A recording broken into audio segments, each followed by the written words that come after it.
Hello students, we are done with our 1.3. Now the next is 1.4, that is business risk. देखिए पहले तो meaning जानते हैं risk का कि रिस्क है क्या। जैसे आप कई बार खुद ही बोलते हैं अरे यार ये काम नहीं करना, इसमें बड़ा रिस्क है, नहीं नहीं नहीं नहीं जान पे बात आ जाएगी, मैं नहीं करने वाला। तो बिजनेस में रिस्क का क्या मीनिंग है और किस तरीके से बिजनेसमैन इससे डील करते हैं, क्या इसके फीचर्स हैं, क्या कारण है, किस किस तरीके से आपका बिजनेस रिस्क होता है, वो सारे हमें इस 1.4 में स्टडी करना है। एक लेमन टर्म में अगर हम बात करें रिस्क की कि क्या होता है रिस्क का मीनिंग आम आदमी की भाषा में, कि आप कोई ना कोई खतरा उठा रहे हो किसी अच्छी चीज को पाने के लिए। तो बिजनेस में वो चीजें किस तरीके से, किस तरीके का जोखिम उठाया जा रहा है, कैसा जोखिम है वो आपका। अगर हम इसकी मीनिंग की बात करें तो आप वर्ड्स पे फोकस कीजिएगा कि आपके पास it refers to the possibility of inadequate profit और even losses in the business because of the uncertainties. अब यहाँ पे पहला वर्ड जो आपको फोकस करना है वो है पॉसिबिलिटी, कि आपके पास सिर्फ चांसेस हैं, बिल्कुल श्योरिटी नहीं है कि ऐसा हो सकता है, ऐसा होगा, ये जरूरी नहीं है। आपको किस चीज की पॉसिबिलिटीज है? पॉसिबिलिटी है कि इनएडिक्वेट प्रॉफिट हो सकता है आपको। इनएडिक्वेट प्रॉफिट की जैसे अगर मैंने बिजनेस में 10 रुपए इन्वेस्ट किए हैं और मैं सोचूं कि यार प्रॉफिट मुझे 5 रुपए का हो जाएगा, दैट मीन्स 10 रुपए की कॉस्ट में मैं 15 रुपए कमा लूं और मुझे 5 रुपए का प्रॉफिट हो जाए, और वो सिर्फ आपके पास, आपने कॉस्ट तो लगाई 10 रुपीज की बट आप अर्न कर पाए सिर्फ 12 या 13 रुपए, तो वो आपके पास जो आपने एक स्टैंडर्ड फिक्स किया था वो आपके पास, या ये कह लीजिए आपकी सारी कॉस्ट को पे करने के लिए अभी इनफ प्रॉफिट नहीं आया है आपके पास, तो वो आपके लिए क्या होगा? इनएडिक्वेट प्रॉफिट होगा। तो लॉस के चांसेस या इनएडिक्वेट प्रॉफिट होने के चांसेस, ये आपका क्या कहलाता है? बिजनेस रिस्क कहलाता है। अब इसका नेचर क्या है बिजनेस रिस्क का, वो हम स्टडी करते हैं। सबसे पहला पॉइंट आता है risk is the result of uncertainties. Uncertainty का मीनिंग जानते हैं पहले तो। अनसर्टेनिटी का मीनिंग क्या है? जब कोई भी चीज आपकी श्योर नहीं है, आप अपने फ्यूचर के बारे में बिल्कुल 100% एक्यूरेसी के साथ नहीं कह सकते हैं कि ऐसा ही होगा, वो टोटली आपके पास ये कह लीजिए आपका जो प्रिडिक्ट ना की जा सके। जैसे कोरोना के थ्रू, आपके कोरोना के चलते लॉकडाउन होना, स्कूल्स कॉलेजेस का बंद होना, या इस इशू का इतना बड़ा या ये कहिए ये डिजीज इतना पेंडेमिक बन जाना है कि आपके पास आपके जो डेवलप्ड कंट्रीज हैं वो भी इसकी चपेट में आ गया, वो भी आपके पास आपका पूरा डरे हुए हैं। तो वो एक, जैसे वो एक अनसर्टिनिटी थी। अभी भी आपका क्या ये रूप लेगा वो किसी को नहीं पता, कि ये कम होगा या बहुत बढ़ जाएगा, तो वो आप अभी भी प्रिडिक्ट नहीं कर सकते हैं। तो ये टोटली अनसर्टेन है कि क्या आपके पास फ्यूचर में वो आप अनफोल्ड नहीं करने वाले। That supreme power only will unfold your future.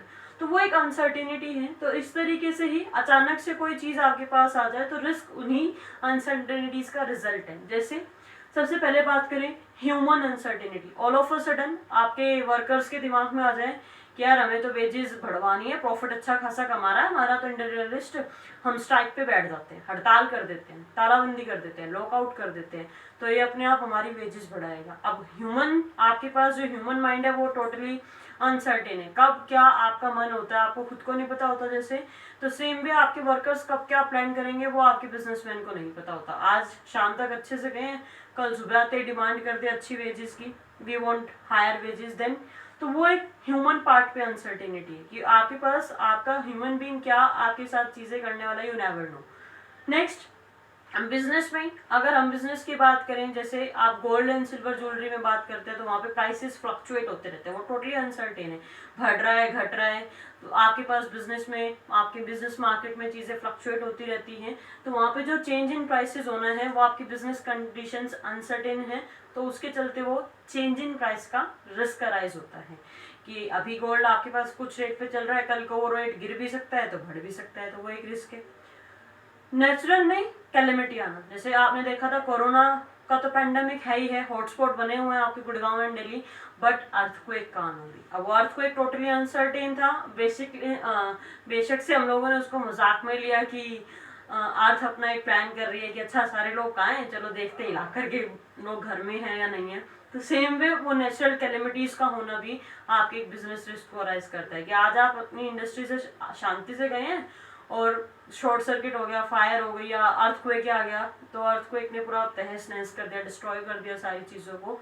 वो नेचुरल कैलेमिटीज़ आपके पास अनसर्टेन है और उससे भी आपका एक रिस्क अराइज होता है। इंडस्ट्री खत्म हो गई तो ऑब्वियस सी बात है you can be at loss, तो वो सारी चीज़ें हैं आपके पास बिजनेस रिस्क में। नेक्स्ट, अनअवॉइडेबल, जैसे मैं अपनी डेथ को अवॉइड नहीं कर सकती, आई हैव टू डाई, वो सर्टेन ट्रूथ है। सेम वे आपके पास फ्यूचर में आप एकदम ऊपर वाले ग्राफ पे जाओगे, हमेशा हमेशा सक्सेस के पाथ पे जाओगे, दैट इज टोटली अनसर्टेन।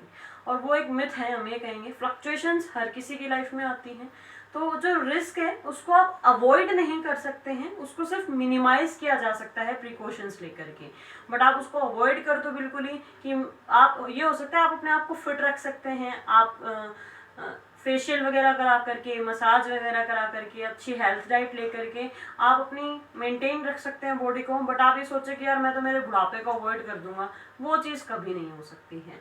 तो आपके पास वो चीज़ जो है वो अनअवॉइडेबल है, आप उसको एक स्टेज तक थोड़ा रिड्यूस कर करके चल सकते हैं by keeping your health good, but उस चीज़ को आप टोटली अवॉइड नहीं कर सकते। सेम वे बिजनेस में भी रिस्क जो है उसको मिनिमाइज किया जा सकता है प्रिकॉशंस लेकर के, सेविंग्स वगैरह स्ट्रॉन्ग रख करके। आपकी की कल को कोई झटका लगता है तो हमारे पास सेविंग्स है, हम उस बिजनेस में वो सेविंग्स सारी लगा सकते हैं, वापस से रिवाइव कर सकते हैं। बट आप ये सोचो कि मेरे को तो नुकसान कभी होगा ही नहीं, तो वो आपके पास आपका टोटली अनसर्टेन है। और रिस्क को कौन आपके पास, इस रिस्क के इंटरेंस को कौन दूर करता है आपकी इंश्योरेंस सर्विसेज। नेक्स्ट है degree of risk varies with the size of the business. अब मेरा एक चाय का स्टोर है, इसी एरिया में मैंने एक चाय का स्टोर लगाया हुआ, छोटा सा स्टोव रख करके, दूध और सारी चीज़ें इंग्रेडिएंट्स जो भी चाहिए चाय के लिए वो रख करके, और मैं आप लोगों को चाय दे रही हूँ। कितना ही क्या लॉस होगा। बट अगर हम बात करें मुकेश अंबानी की, उनका कोई लॉस हो जाए तो, जैसे आपने देखा ही था उनके ब्रदर अनिल अंबानी के साथ हुआ भी था बीच में आपका सोनी एरिक्सन के चलते, तो वो आपके पास ऐसा कोई अनसर्टेन सा रिस्क आ जाए, कोई कोर्ट केस कंपनी हार गई है और वहाँ पे एक बड़े अमाउंट की पेनल्टी कंपनी को पे करनी पड़ जाए एज ए फाइन या as a compensation to the other party, तो वो सारी चीज़ें हैं। प्लस जितना ज़्यादा बड़ा होगा आपका बिजनेस उतना ही ज़्यादा रिस्क होगा। आग लग सकती है, चोरी हो सकती है, कॉम्पिटिटर्स क्या मुंह लेने वाले कुछ नहीं पता। अब छोटी सी एक चाय की स्टॉल है और एक बड़े से रेस्टोरेंट की बात करें तो ऑब्वियस सी बात है नुकसान होगा ही होगा।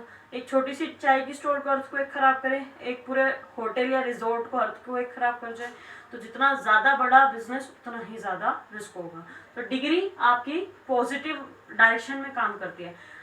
Greater the size of the business higher will be the risk, lower the size of the business lower will be the risk. Next है profit is consideration of risk taking. Sorry, जब हम बात करते हैं प्रॉफिट की, आपका exchange value क्या है रिस्क टेकिंग से। आप रिस्क ले रहे हैं तो आपको बदले में क्या मिलता है, आपको बदले में प्रॉफिट मिलता है।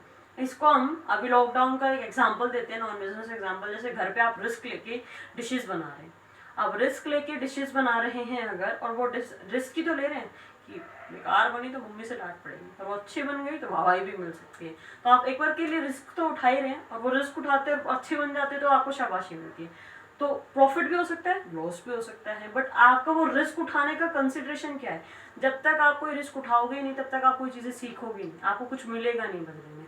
तो जब हम रिस्क उठाते हैं तो उसके बदले में एक्सचेंज वैल्यू हमारे पास क्या है, हमारा प्रॉफिट है। नेक्स्ट है risk depends on the nature of business. ये बहुत ही इंपॉर्टेंट पॉइंट है और आपसे केस स्टडीज में भी पूछा जा सकता है। आपका नेचर क्या है आपके बिजनेस का, वो बहुत इंपॉर्टेंट रोल प्ले करता है आपके रिस्क के लिए। अगर मैं फैशन इंडस्ट्री में डील करती हूँ जो हमेशा चेंज होती रहती है, वहाँ ज़्यादा रिस्क होगा। बट अगर मैं डेली रूटीन की एक्टिविटीज़ में डील करती हूँ या डेली रूटीन की कमोडिटीज़ में डील करती हूँ, आपका सोल्ट, शुगर, मैच बॉक्स, आपके पास आपका सीरियल, पल्सेस, इसमें हम डील करेंगे, वहाँ थोड़ा सा कम रिस्क है। बट अगर मैं गर्ल्स के फुटवेयर में, गर्ल्स के आउटफिट में डील करती हूँ जहाँ पे वो चीज़ें आपके चेंज होती रहती है टाइम के गैप पे, तो वहाँ पे सबसे ज़्यादा रिस्क है। क्यों? क्योंकि मुझे स्टॉक चेंज करना पड़ेगा। मैं ये नहीं कि मैं एक टाइप के फुटवेयर खरीद रही हूँ आपके 1000 नंबर्स में, 1000 यूनिट्स, और मैं ये सोच रही हूँ पूरे साल मैं इन्हीं को बेचूंगी, नहीं। विंटर्स भी आती है, समर भी आती है, फैशन भी चेंज होता है, वेडिंग सीजन भी आता है, पार्टी सीजन भी है बच्चों के लिए, और अलग अलग एज ग्रुप के हिसाब से भी सारी चीज़ें रखनी पड़ती है। डिमांडिंग कस्टमर्स हो जाते हैं। टीवी पे आज एक नया स्टाइल देख लिया, अच्छा करीना कपूर खान ने वो फुटवेयर पहना था तो मुझे वैसा ही चाहिए, या आपकी पर्टिकुलर लीडिंग कोई एक्ट्रेस है उन्होंने ऐसा पहना था मुझे वैसा ही चाहिए। तो वो सारी चीज़ें क्या है, वो फैशन है, वो जो चेंज होता रहता है। तो रिस्क जो है वो आपके नेचर ऑफ बिजनेस पे डिपेंड करता है। This is all for today. Next topic we will do in the next videos. Thank you.